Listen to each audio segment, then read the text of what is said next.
mot panafricain et le mot panafricaniste ou panafricanisme. C'est des notions qui sont totalement distinctes et je pense qu'il est important de clarifier. Je suis militant panafricaniste et non pas panafricain. Parce que quand vous m'avez présenté initialement, vous avez dit je suis panafricain. Non, je suis pas panafricain, je suis panafricaniste. Pourquoi je fais la distinction? Parce que tout le monde peut être panafricain. Vous avez la Banque africaine de développement, par exemple, qui est une institution africaine pour financer le développement de l'Afrique, dans laquelle vous avez le Japon, le Canada et autres qui sont des investisseurs. Vous avez aussi des pays du Maghreb qui ne se reconnaissent pas comme étant des pays africains. En tout cas, une bonne frange de la population se dit ne pas être africain et traite les Africains subsahariens d'Africains en disant vous les Africains. Donc, ils ne se reconnaissent pas forcément comme étant africains, mais ils jouent quand même un tournoi panafricain qui est la Coupe d'Afrique des Nations. Donc, être panafricain, c'est vraiment quand on fait ensemble les choses au niveau de l'Afrique. Mais ça peut se faire avec différents États qui ne sont même pas parfois africains. Haïti notamment a eu un siège d'observateur au sein de l'Union africaine.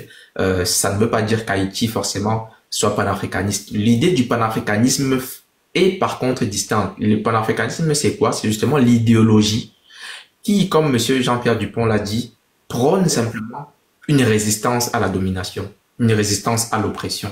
C'est la réponse en fait que les Africains ont apportée à tous ceux qui, pendant des millénaires, ont théorisé l'infériorité de la race noire, l'ont chosifié, l'ont esclavagisé si on veut, mais ont pratiqué ce que nous on considère comme étant la MAFA, c'est-à-dire une catastrophe sur les États noirs, sur les territoires noirs, en venant arracher de force par le fusil et le canon des millions d'hommes pour les emmener dans les Amériques et en Europe pour travailler dans des conditions totalement inhumaines et abjectes. Des gens qui étaient donc considérés comme des biens meubles à travers notamment la bulle du pape Nicolas V qui donne l'autorisation justement au roi du Portugal de transformer tout ce qu'ils appellent les Sarrasins, c'est-à-dire les païens, ceux qui ne croient pas les Sarrasins, ici il faut entendre parler des Africains, mais tous ceux qui ne sont pas chrétiens, de les inféoder et de les transformer en esclaves. On a par la suite toute une théorie qui se développe aussi pour justifier et légaliser l'odieuse domination qui va se mettre en place sur l'Afrique et sur les peuples noirs. Il faut naturellement, lorsqu'on demande à toute sa population, à ses femmes, à ses hommes et à ses enfants, d'aller prendre d'autres hommes ailleurs comme étant des animaux, comme étant des bêtes de somme, comme étant des biens meubles, c'est ce qu'ils disent dans le code noir notamment, des biens meubles qu'on peut donc vendre et dont on peut s'approprier et céder la propriété comme on veut. Il faut donner une raison, il faut donner une justification, il faut expliquer, parce que sinon, on vous oppose simplement les valeurs morales. Vous avez des lois chez vous qui disent qu'un homme c'est un homme et qu'on ne peut pas le traiter comme une bête. Vous parlez de l'égalité des droits humains. Vous faites la déclaration universelle des droits de l'homme, encore qu'elle vient après la charte du Mandé, donc toute première déclaration là où les Africains déjà à partir du Mali disaient toute vie est une vie, toute vie est égale à une vie, c'est-à-dire on avait déjà le principe d'égalité des hommes. Or, l'Europe pour pouvoir donc expliquer à sa population l'idée qu'il faut aller dominer d'autres nations doit donner des raisons scientifiques, des raisons plus ou moins scientifiques entre guillemets, il faut bien mettre entre guillemets, doit donner des explications en tout cas philosophiques à cette propension-là à aller s'approprier d'autres êtres humains, mais ne pas les considérer comme des êtres humains, mais plutôt comme des biens meubles, comme des choses, comme des animaux, et parfois même pire que des animaux. C'est donc toutes les thèses de Gobineau, qui écrit un essai. Gobineau, c'était un diplomate français, qui écrit une thèse qui parle un peu d'anthropologie. On a un anthropologue ici. Et la thèse en question s'appelle « Essai sur l'inégalité des races humaines ». Donc, l'essai en question permet simplement de donner une base philosophique ou idéologique, si on veut, à l'idée que les hommes ne sont pas égaux en fonction de leur race. Il y a des races qui sont supérieures à d'autres races. Ce n'est pas le premier, mais lui, il sera celui qui va donc stratifier en 3 races. Donc, la race au bas de l'échelle, il met la race noire. Ensuite, il y a la race jaune, qui est la race intermédiaire. Et au-dessus de toutes les races, il y a donc la race blanche. C'est dans ce contexte-là que Hitler reprendra les thèses de Gobineau pour en faire également une autre catégorie au sein de la race blanche. Il dit il y a la race blanche, mais au sein de la race blanche, il y a la race aryenne, ou ariane si on veut. Et donc, il estime que c'est la race qui est supérieure. Donc, les thèses de la domination de certaines races sur d'autres vont donc créer le contexte de l'esclavage, qui va donc être légitimé par l'Église catholique, mais qu'on crée aussi le contexte par la suite de la colonisation, de la domination coloniale et du néocolonialisme que nous connaissons donc aujourd'hui. C'est donc la réponse à toutes ces idées de domination de l'Afrique que nous pouvons considérer comme étant le panafricanisme, avec toutes les manifestations qui ont pu donc entourer la naissance de ce mouvement-là. Avec, je vais terminer par là, une première cérémonie qui a eu donc lieu la nuit du 14 août 1791 en Haïti, donc à Saint-Domingue, où des Africains justement venus de toutes les ethnies de l'Afrique se retrouvent dans une cérémonie traditionnelle africaine au cours de laquelle est exécuté un cochon. Une cérémonie spirituelle où le sang du cochon est bu, le serment est pris de ne pas trahir la cause et de ne pas révéler le secret de l'attaque qui est préparée pour quelques jours plus tard, parce que la cérémonie a lieu le 14 août et les attaques contre les habitations, contre les propriétaires d'esclaves, contre les blancs qui possèdent des esclaves, ne vont démarrer que le 23 août. Donc, il était question de se laisser le temps d'informer tout le monde dans toutes les plantations qu'il y aurait donc une révolte générale de tous les Noirs. Et donc, cette cérémonie permet de dire que le départ du panafricanisme, c'est-à-dire le départ de la révolte, en tout cas connue comme organisation dans laquelle on a des gens originaires de différents pays d'Afrique qui se retrouvent, se manifeste donc dans la nuit du 14 août 1791 en Haïti. En tout cas, il peut y avoir d'autres manifestations, mais d'un point de vue national, c'est-à-dire que lorsqu'on venait pour essayer d'arracher des hommes au Cameroun, parce qu'il y a le port de Bimbia, il y a Bimbia notamment qui était la partie là où on prenait des esclaves, pour le Sénégal, ça sera Gorée, ainsi de suite.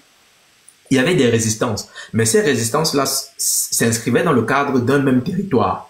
Par contre, une fois que tous les gens qui ont été déportés se retrouvent sur le même territoire, la toute première fois où on a donc une trace qu'ils se sont fédérés ensemble, ils se sont donc mis ensemble dans une idéologie de résistance et de libération, c'est donc cette fameuse nuit du 14 août 1791. On peut donc considérer que de là part l'idée de résistance, les actes de résistance contre la domination des Noirs, et par la suite, il y aura donc toutes sortes de concrétisation plutôt idéologique et intellectuelle du mouvement du panafricanisme. Ça sera notamment les thèses d'Anténor Firmin, qui va donc rédiger un ouvrage qui sera l'antithèse de ce que je vous ai tantôt mentionné comme ouvrage de Gobineau, qui titre l'essai sur l'inégalité des races. Anténor Firmin, qui est un noir originaire justement d'Haïti en question, va plutôt écrire, lui, un ouvrage qui s'intitule De l'égalité des races humaines, anthropologie positive.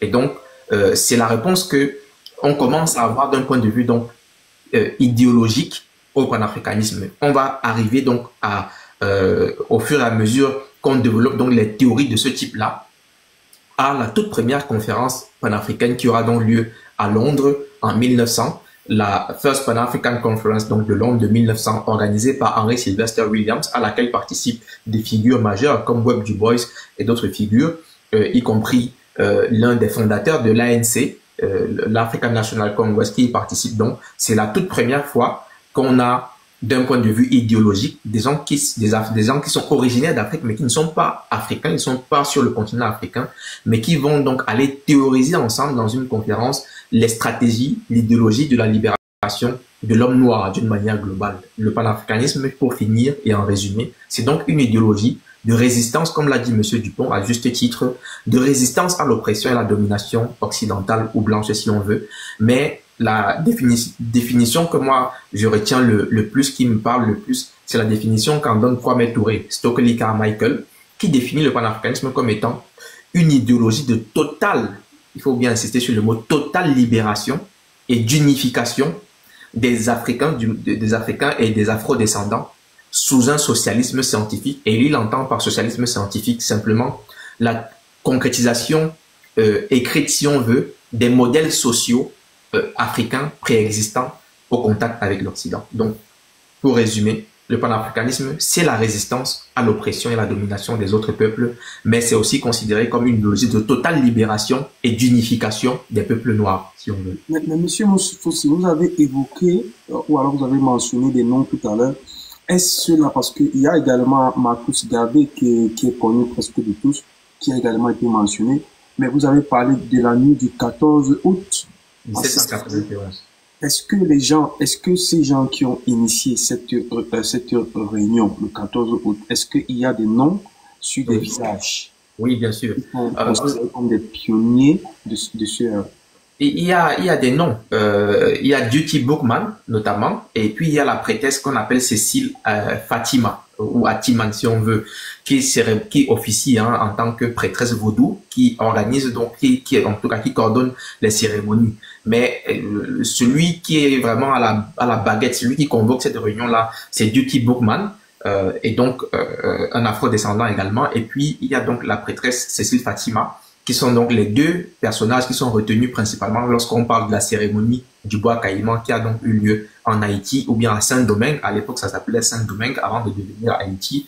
Ce sont les deux noms majeurs qui sont retenus dans cette cérémonie-là, mais qui a regroupé plusieurs autres. Et je précise bien que quand on va dans la Caraïbe, notamment j'y étais en Guadeloupe récemment, on se rend compte que les peuples qui sont identifiés avec certitude comme étant des peuples africains qui ont été déportés dans la Caraïbe durant la catastrophe qu'a été l'esclavage, la traite, on retrouve pas mal d'ethnies, les Wolofs, les Ibo, les Peuls, les Bamileke notamment, mais par des tests ADN, on se rend compte que plusieurs autres ethnies sont concernées, notamment les Ewondo et autres. J'ai rencontré moi-même quelqu'un qui a fait des tests ADN et qui était d'ethnie Ewondo. Et puis donc ça montre très bien que c'est tous les peuples africains en fait qui ont été concernés par cette catastrophe-là. Et c'est tous ensemble qu'on doit chercher des solutions parce que la domination n'a pas de prix.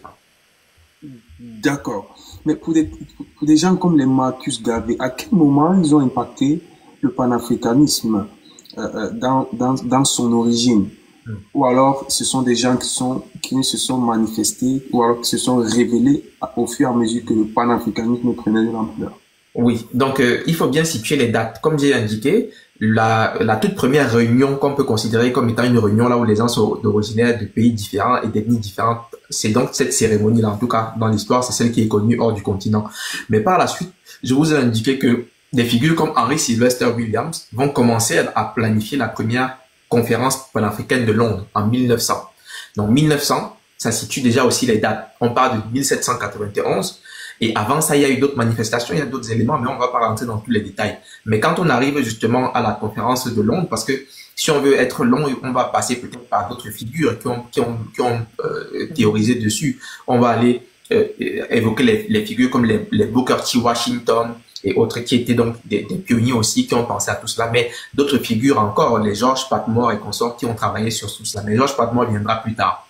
Maintenant, dans l'ordre chronologique, il y a donc cette cérémonie-là, mais le deuxième temps majeur qu'on peut noter aussi, c'est un autre temps qui est celui donc de 1900, la conférence de 1900, lorsqu'on se situe hors du continent africain, parce que sur le continent africain, le fait majeur plutôt, c'est la bataille d'Adowa en Éthiopie, on y viendra certainement plus tard, mais le deuxième fait majeur marquant, en tout cas le plus important, c'est cette conférence-là. C'est d'ailleurs la toute première fois que le mot panafricanisme est prononcé. La première conférence panafricaine, First Pan-African Conference. C'est la première fois qu'on entend le mot panafricain qui se prononce. Et donc, c'est là le point de départ, si vous voulez, de l'idéologie et du nom même panafricanisme ou panafricain, si vous voulez. Maintenant, Marcus Garvey vient quelques temps après, parce que Marcus Garvey s'inscrit dans une période entre la Première et la Deuxième Guerre mondiale, là où il est actif, parce qu'il est déjà né un peu avant, mais là où il est actif vraiment, c'est entre la Première et la Deuxième Guerre mondiale, où il voyage, justement, et il finit par s'installer aux États-Unis où il crée l'UNIA,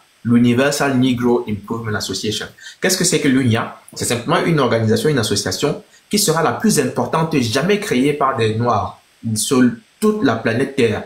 Parce que l'UNIA, au plus fort de son activité, rassemblait plus de 6 millions d'adhérents, d'après les statistiques qui sont données par Marcus Garvey et ses ouvrages et les récits. C'est l'une des plus grandes organisations jamais connues du monde noir et qui touchait donc plusieurs pays. L'UNIA a été très importante et il est effectivement capital de mentionner la figure de Marcus Garvey parce que Marcus Garvey dit une phrase qui est fondamentale et qui résonne au creux de nos oreilles. Il dit, en substance, dans Philosophie and Opinion, que vous pourrez lire, c'est son ouvrage majeur, c'est la compilation de tous ces textes donc, qui a été rédigé par sa femme, Amy Jack Garvey. Donc, l'ouvrage en question, dans cet ouvrage, il y a une phrase fondamentale à retenir. Marcus Garvey dit « L'avenir du noir hors de l'Afrique s'épelle, ruine et désastre. » Pas s'appelle, mais s'épelle, comme épeler un nom. S'épelle ou un mot. S'épelle, ruine et désastre. Il prône donc le retour des Africains sur le continent africain. Il prône l'unification et la création d'un État fédéral d'Afrique. Et il se déclare d'ailleurs lui-même d'ailleurs comme étant le tout premier président de l'État fédéral d'Afrique. Mais il va beaucoup plus loin que ça. Son influence est beaucoup plus importante parce qu'il commence à penser la supériorité de la race, pas la supériorité, mais l'élévation de la race noire. C'est d'ailleurs le titre de son organisation. Quand on dit UNIA, il faut entendre par là Universal Negro Improvement Association. Improvement, c'est-à-dire pour l'élévation, pour l'émancipation des Noirs. Donc, l'association universelle pour l'émancipation, pour l'évolution, pour le développement des Noirs, si vous voulez, d'une manière globale. C'est lui qui théorise cela. Et il ne parle pas que de la théorie, il fait de la pratique également. Il crée donc une compagnie maritime, la Black Star Line. C'est d'ailleurs pour ça que vous avez l'équipe du Ghana, qui va donc s'appeler par la suite les Black Stars du Ghana. Parce que Kwame Nkrumah, rendu dans la diaspora pour se former, en suivant l'idéologie de George Padmore, qui lui-même s'inscrit dans la continuité de ce que Marcus Garvey aura fait, va lui insuffler les idées du panafricanisme. C'est comme ça que Kwame Nkrumah va retourner sur le continent africain après ses études aux États-Unis et en Angleterre avec donc l'idéologie du panafricanisme et commencer à l'appliquer.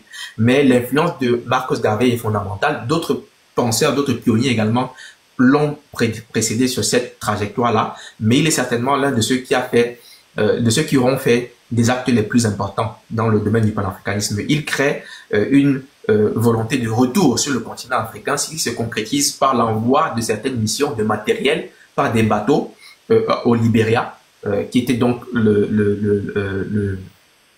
l'endroit, la colonie qui avait été fondée donc par ceux qui venaient de l'American Colonization Society, avec d'autres noms africains qu'on verra donc par la suite, les Delaney et consorts, qui viennent donc s'installer en Afrique. La toute première fois où les Noirs retournent sur le continent africain, ça a donné de bons résultats, mais de moins bons résultats aussi. Ce n'est peut-être pas intéressant de rentrer dans le détail, mais tout cela s'organise autour de la période dans laquelle Marcus Garvey est donc présent, et il envoie donc du matériel, des hommes, des ingénieurs, des hommes avec des compétences diverses pour aller donc prêter main forte au Libéria pour le développement de ce territoire-là, en préparation justement au retour d'un grand nombre de Noirs américains auxquels il dit « Votre avenir donc ici, comme tous les Noirs dans la Caraïbe, c'est fait le ruine et désastre. Vous serez toujours considérés comme des sous-hommes. Vous allez vous battre pour être acceptés dans un système qui vous rejette. Il est donc préférable que nous rentrions construire notre continent à nous, qui est d'ailleurs le continent le plus puissant, le plus grand d'un point de vue de l'histoire, avec toutes les civilisations qu'il y a eu. Il est simplement question de reprendre notre course idéologique, notre parcours de développement pour parvenir donc à réaliser chez nous-mêmes les prouesses que nous avons déjà connues par le passé, mais que nous sommes capables de rééditer. C'est d'ailleurs la raison pour laquelle il dit l'histoire de l'Afrique est grande et puissante, mais nous écrirons une autre histoire encore qui étonnera le monde. Marcus Garvey, encore une fois. Nous écrivons encore, ou alors une histoire qui étonnera le monde. Est-ce que, monsieur, je reviendrai certainement vers vous, monsieur Fossi, mais je vais aller vers monsieur Jean-Pierre Dupont pour savoir, monsieur Jean-Pierre Dupont, est-ce que vous pensez que le panafricanisme a eu un impact sur les guerres indépendantistes en Afrique? Et quels sont les pays où elle a été vraiment frappante ou marquante? Avant de répondre, j'apprécie ce que fait Monsieur Fossé en parlant de Gobineau. Alors, Gobineau, dont je vous recommande les œuvres, je les ai toutes. Il a parlé de l'inégalité des races. Alors, vous allez trouver ça dans une pléiade où il y a Scaramouche, il y a Mamselle Ernois, et puis vous avez laissé sur l'égalité des races humaines. Excellent auteur qui va inspirer beaucoup de racistes, hein, même des fascistes. Beaucoup vont se référer à lui sans même le citer. Si vous voyez ce qui se passe avec le Rassemblement national en France, ex-croissance du Front National, les gens comme Éric Zemmour, leur idéologie est essentiellement articulée autour de cela. Alors, le frère a parlé du terme de Sarrazin. Les Sarrasins, ça ne visait pas les Noirs. C'est vrai que c'est un mot historique qui, comme le panafricanisme, va connaître plusieurs significations au fil des siècles. Mais à l'origine, Sarrazin avait Z ou alors Sarrazin avait S, était un terme médiéval utilisé essentiellement pour désigner de manière générique les musulmans. Il faut rappeler que les Maures ont occupé tout le nord de l'Espagne pendant 9 siècles. Quand vous entendez parler des croisades, la France, à un moment, surtout dans les régions comme Dijon, à la frontière avec l'Espagne, ont connu une présence musulmane. Et c'est ce que certains redoutent. Parce que chez les musulmans, il n'y a pas de séparation entre le pouvoir temporel et le pouvoir spirituel. Les deux se confondent, et vous avez le djihad qui est la branche militaire. Même au nom de la religion, mais c'est cela. Dans les Sarrasins, dans le mot grec, enfin c'était d'abord un mot latin, Saracenus, qui lui-même venait du grec, Sarakenos. Ça indiquait les musulmans, mais des musulmans dans le sens des hordes. Je vous ai dit tout à l'heure que ce sont les Byzantins qui ont chassé les autres d'Israël. Donc c'était des gens qui venaient envahir. Donc quand on dit Sarrasin, c'est dans le terme. Ce n'est vraiment pas en allusion aux Noirs. C'est vrai qu'aujourd'hui les mots évoluent et on peut utiliser une métaphore pour indiquer quelqu'un comme ça, mais à l'origine, ce n'est pas les Noirs que ça visait. Ils vont désigner des peuples spécifiques indistinctement, les Arabes, les Berbères, les Turcs, les Maures. Il y avait un grand Berbère, un grand intellectuel qui avait donné la République à Gobineau, Ibn Khaldoun. Je ne sais pas si M. Fossé le connaît, je vous recommande Ibn Khaldoun, un grand savant berbère, il a inventé plusieurs choses, la médecine, etc., qui donnait la réplique à Gobineau, etc. Donc, ces termes leur étaient indiqués. Bon, maintenant, il y a des gens qui peuvent utiliser ça contre les Noirs, mais ce n'est pas ça. Alors, vous me posez la question de savoir si le panafricanisme a eu des effets collatéraux comme des guerres et tout cela. Évidemment que oui. À partir du moment où le projet des États-Unis d'Afrique a échoué, c'est parce qu'il y avait une divergence de vues, comme je l'ai dit en attente de propos tout à l'heure. Kwame Nkrumah, lui, il était pour un panafricanisme intégral. Il va rencontrer la résistance des gens comme Houphouët-Boigny parce que c'est une question de pouvoir personnel. Le projet des États-Unis d'Afrique tel que le présentait Nkrumah, s'il aboutissait, devait l'avoir à la tête, lui, comme le président des États-Unis d'Afrique. Il va trouver sur sa route ses routes, mais on va trouver la balkanisation, parce qu'à l'époque de ce projet, nous avons 27 pays africains qui ont déjà qui ont accédé à la souveraineté, l'indépendance. Ils sont 27, mais vous avez des blocs. Vous avez le groupe de Monrovia, vous avez le groupe de Casablanca, et vous avez le groupe de Brazzaville. Et à un moment, le groupe de Brazzaville va se joindre à celui de Monrovia, et ils vont totaliser 20 États. Et le groupe de Casablanca, celui au sein duquel militaient des panafricanistes comme Nkrumah, ils vont se retrouver à 7. Vous voyez qu'ils ne font pas le poids. Mais à un moment, on va faire une jonction de tous ces trois groupes. C'est ça qui va créer l'organisation de l'unité africaine. Sur certaines bases, par exemple, l'engagement mutuel de ne pas remettre en cause les frontières, l'intangibilité des frontières héritées de la colonisation, etc.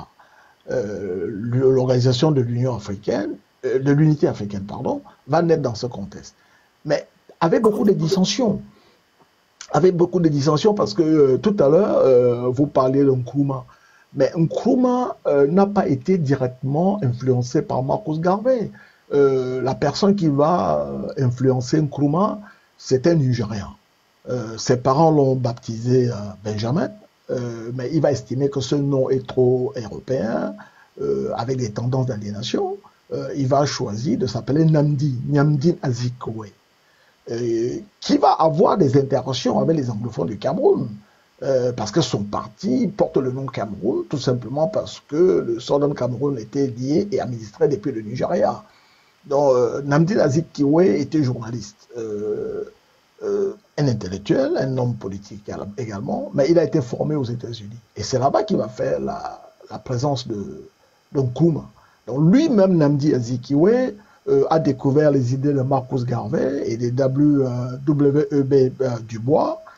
Il conseille Nkrumah. Nkrumah va d'ailleurs reconnaître qu'il est un des premiers à associer le nationalisme africain et le panafricanisme dans l'espace anglophone ouest-africain. Donc c'est l'autre qui va lui dire, écoute, il ne faut pas te cantonner à réclamer l'indépendance, parce que dans panafricanisme, je parle de l'étymologie du mot, il y a un tout d'Afrique, c'est-à-dire que tout Africain.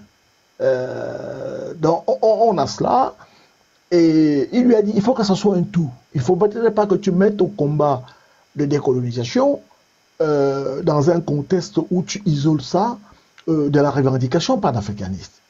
Et c'est lui qui va lui souffler l'idée. Si vous suivez le discours de Nkrumah le jour de l'indépendance du Ghana, Nkrumah dit c'est le plus beau jour du Ghana, c'est le jour le plus d'allégresse, mais c'est le jour le plus triste. Pourquoi? Nous accédons à l'indépendance en nos frères. Or, l'indépendance du Ghana est insignifiante sans l'indépendance de toute l'Afrique. Donc, c'est ça l'idée du panafricanisme, c'est-à-dire qu'un tout, un bloc. Et il arrive à Abidjan quelques mois plus tard, il dit, aujourd'hui nous avons réussi un combat, nous avons accédé à l'indépendance, mais l'autre combat, c'est dès demain matin, je prends mon bâton de pèlerin et je vais aller dans tous les autres pays, les encourager, notamment les francophones, à arracher leur indépendance, à arracher leur liberté du jeu colonial français. Donc il y a eu cela.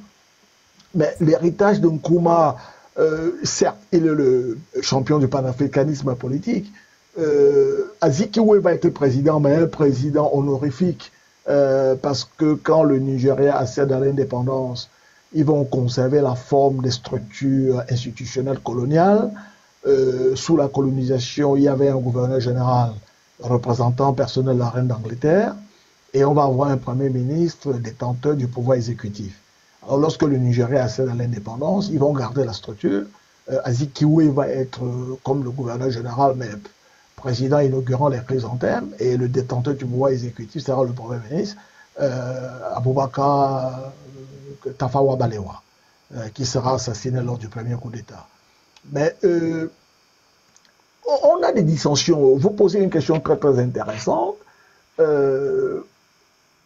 Il y a eu un référent, par exemple, il y a un autre Nigérian qui va beaucoup influencer Kwame Nkrumah dans l'engagement panafricaniste, c'est le révérend, j'ai dit ça de mémoire, le révérend Dr James Eman Kwegi Agré, avant Azikiwe. Donc lui aussi va beaucoup l'influencer. Qu'est-ce qu'a fait Garvey? Mais avant d'arriver là, M. Foussine l'a dit remarquablement, il y a eu la conférence où on va voir W.E.D. du Bois prononcer une phrase célèbre. Il dit le problème du XXe siècle, c'est le problème de la couleur, la ligne de la couleur. Donc, c'est ça qui va influencer le débat intellectuel panafricaniste. Je te parlais tout à l'heure du terme panafricain qui est utilisé pour la première fois par Henry Sylvester Williams. C'est un avocat, il est militant, mais il est originaire de Trinidad. Et donc il y aura beaucoup, c'est-à-dire que le panafricanisme va connaître beaucoup d'étapes. Est-ce que la révolte en Haïti était un acte panafricaniste? Bon, moi j'ai plusieurs casquettes. Comme militant africain, je vais dire oui. Mais comme anthropologue ou ethnologue strict, je vous dirais que ce n'était pas un acte du panafricanisme, même si il y a eu des impacts. Ce que Marcus Garvey, qui a rejoint le mouvement au milieu, a donné au panafricanisme, c'est sa force populaire et émotionnelle. Il n'était pas le premier, il a été un des plus bruyants. Lors de la conférence de Londres en 1900, il a donné une forme politique et intellectuelle naissante. Ce qui, au début, était une revendication réagissant à l'oppression, va devenir une sorte d'idéologie, une sorte de référent. pour quiconque s'intéresse. On a cette conférence, lors de cette conférence organisée à Londres en 1900, mais l'organisateur, c'est cet avocat originaire du Trinidad, comme je l'ai dit précédemment, Henry Sylvester Williams, mais le soutien de Dubois est déterminant. On va même dire que c'est lui le pionnier de la pensée panafricaine moderne, c'est-à-dire déployée sur la forme. Il y a des gens qui ont posé des actes qui, après coup, peuvent être assimilés à du panafricanisme, mais qui, sur l'étymologie et les arguments, ne le sont pas. C'est-à-dire ils ont pu poser des actes de panafricanisme sans savoir ce qu'ils faisaient. On a attendu le 19e siècle pour inventer le mot idéologie, mais il y a des gens qui posaient des actes idéologues avant l'invention formelle du mot. Donc le panafricanisme est dans le même cas de figure. Le frère Fossén a parlé de ce qu'on appelle le serment de bois et Caïman, qui était un appel à la révolte. Lors de cette cérémonie, on avait un prêtre vaudou et il y avait l'esclave marron Boukman Duty. Cette dernière a prononcé un discours enflammé et qui va rester dans les annales du panafricanisme. Il a appelé les esclaves à se libérer. Nkrumah va s'inspirer de ça lorsqu'il prend son bâton de pèlerin. Il appelle les esclaves à se libérer de l'oppression coloniale. Mais le texte exact de ce serment n'a pas été conservé. On nous a rapporté des versions, plus ou moins en substance, c'est ce qu'il disait, mais le texte lui-même, original, n'a pas été conservé. Mais néanmoins, ce que nous savons, c'est qu'il exhortait les participants à s'unir contre les oppresseurs. Et ils invoquaient les esprits ancestraux pour guider leur lutte. Et c'est pour ça que beaucoup de nos frères de la diaspora, ici je ne parle pas de la diaspora des Africains qui viennent en Europe, je parle de la diaspora des foyers d'esclavage, qui viennent en Afrique, visitent des peuples comme les Bamileke, regardent leur façon de communiquer avec les ancêtres, et ça leur rappelle certaines manifestations au tout début de la naissance du mouvement. Ah oui, allez-y. Oui, allez-y, monsieur Dupont, je vous laisse terminer. Voilà. Donc, est-ce que la révolte de Saint-Domingue de 1791, c'est-à-dire nous parlons des esclaves noirs de l'actuel Haïti, à l'époque colonie française, ils se soulèvent massivement. Mais est-ce que c'est un acte du panafricanisme? Cet acte a été mené par des leaders comme Toussaint Louverture, dont vous avez entendu parler, Jean-Jacques Dessalines, Boukman. Elle a abouti à la première indépendance noire en 1804. C'est à cette date la seule révolution d'esclaves réussie de l'histoire. Mais les ethnologues vont vous dire que ce n'était pas encore du panafricanisme idéologique. Parce que les insurgés luttaient d'abord pour leur liberté, leur dignité, leurs droits, et non pour l'unité du continent africain ou de la diaspora, même si on peut assimiler cela à un combat panafricaniste. Merci également pour ces éléments de réponse. Comme je l'ai mentionné ce soir, nous avons affaire à des anthropologues, à des chercheurs, à des hommes politiques qui vont apporter des amples réponses à la notion du panafricanisme, à ses origines et à son impact sur les guerres indépendantistes en Afrique. J'espère que M. Fossén est là et qu'il va ouvrir son micro parce que je m'en vais dessus. Mais il ne faut pas négliger ces actes de résistance. Même si, comme je l'ai dit, les actes de résistance, vous et moi avons parlé la dernière fois en off, ne sont pas du panafricanisme de façon formelle. Mais il n'en reste pas moins qui sont l'âme originelle.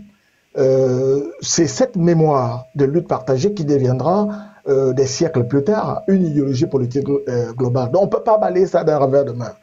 Mais ça va être, on va dire, un référent idéologique, même si eux ont posé un acte de survie. Mais la postérité va s'en inspirer pour formaliser le panafricanisme comme idéologie. Merci, monsieur Dupont. Monsieur Faucine, je voudrais savoir, ou alors nous voudrions savoir, quel a été l'impact du panafricanisme sur la guerre indépendantiste? Laurent, permets-moi de répondre à Bertie Sikati. Il dit quelque chose de très important. Quand on parle de bruyant, ce n'est pas de moi. Quand on parle de bruyant ici, parlant du rôle de Marcus Garvey, ce n'est pas moi qui utilise ce thème-là. Mais la personne qui l'utilise ne le fait pas de façon péjorative. On parle de bruyance, pourquoi? Parce que lui, il prend des initiatives. Il prend des bateaux pour que les gens repartent. C'est-à-dire que c'est la manifestation la plus ostensible. Je réponds alors, parce que nous parlons d'un sujet très important, dont son interrogation, son questionnement est légitime. Mais cette expression n'est pas de moi. Je rapporte juste les faits. Et quand on dit bruyant, ce n'est pas dans un sens péjoratif. C'est juste pour dire qu'il a été celui qui fut le plus en vue. Celui qui fut le plus en vue, il a été expulsé d'ailleurs des États-Unis vers l'Angleterre. Il était le plus expressif, même si on peut dire qu'il a pris le train en marche. Donc mon idée, m'adressant à Bertie Sikati, mon idée n'était pas de balayer ça d'un revers de main. Et ceux qui utilisent ces termes le font pour dire que c'est lui qui menait les actes les plus ostensibles. Et c'est qui a produit des résultats d'ailleurs. Merci, la précision en vaut certainement la peine. Monsieur Faucine, je reviens donc à la charge pour dire, parce qu'il y a beaucoup de personnes qui veulent savoir le panafricanisme, oui, mais quel a été l'impact du panafricanisme sur la guerre indépendantiste au Cameroun?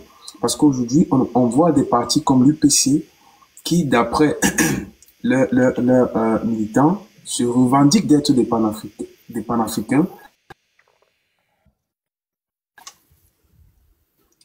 Excusez-moi, se revendiquent d'être des panafricains.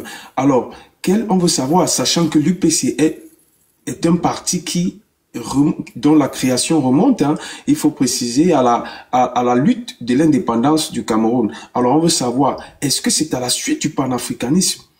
C'est la naissance du panafricanisme. Est-ce qu'il y a eu impact justement sur la guerre d'indépendance au Cameroun? Et à travers quel mouvement ou quel parti cela s'est fait au sein du contexte socio-politique au Cameroun jadis? C'est une excellente question que je vais d'abord prendre avec grand plaisir d'ailleurs. Pourquoi? Parce que il faut le rappeler et il faut le dire et le souligner avec force que le Cameroun, avec son tout premier parti politique créé donc ou légalisé institutionnellement, parce que les protagonistes se réunissaient déjà avant sous d'autres formes, les formes syndicales et autres d'ailleurs avant, mais l'acte administratif qui autorise justement l'UPC à exercer ses activités en tant que parti politique va donc être signé le 10 avril 1948. Et à partir de cette date-là, l'UPC, qui est à peine fraîchement créé, va tout de suite adhérer au RDA, le Rassemblement démocratique africain, lors du deuxième congrès justement du RDA qui se tiendra donc à Abidjan. À ce congrès-là participera Ruben Oumiobe, le pionnier de l'indépendance du Cameroun, le pionnier donc des martyrs aussi, même s'il n'est pas le tout premier à tomber, mais le pionnier dans le sens que c'est lui qui est l'un des acteurs majeurs de l'UPC après sa création, donc qui va porter donc la figure de l'UPC ou bien la voix de l'UPC au sein du Rassemblement démocratique africain. Le Rassemblement démocratique africain pouvant être considéré, au moins dans l'espace francophone, comme étant l'ancêtre de l'OUA, c'est-à-dire la première organisation politique dans laquelle les gens originaires de pays africains différents décident de se mettre ensemble dans une optique de réclamation, de lutte, de libération, de réclamation de l'indépendance. Donc, dès sa création,